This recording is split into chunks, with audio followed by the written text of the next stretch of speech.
And then he's like, what? And they walk up closer, and I'm like, oh, well, now you have to talk to us.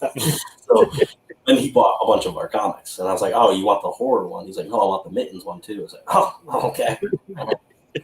Yeah, honestly, that was the big thing I said on our stream yesterday, was that when you do have a lot of comics, so being able to like explain what you have very briefly and like group them together makes it a lot easier to kind of make the pitch. So the whole idea is if somebody came up to our table and they're like, what do you do? And it's like, I don't know. Do you like sci-fi, horror, or superheroes? Right. And now I've narrowed it down before I start pitching, because if I go, hey, here's our 12 different issues we have, all of a sudden it's like, whoa, here's our 2 things in horror. Oh, we like sci-fi. Here's the 3 issues of Mittens from Sci-Fi.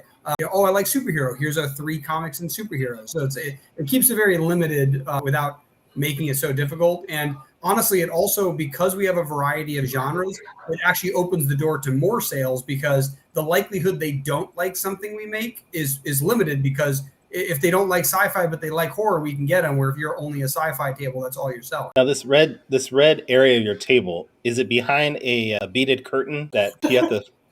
No, we gotta have a security guard stand by the curtain at the table just to make sure they're 18.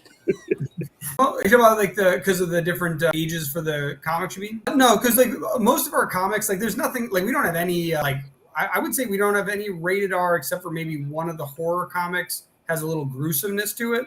So like all of our covers, like a kid can look at them all and they're fine. And then the worst thing that happens in any of our superhero comics is maybe like a tiny amount of blood. But yes, on the cover, it is bright white with our main character on the ground surrounded by bad guys and a pool of blood that covers the bottom like quarter of the comic.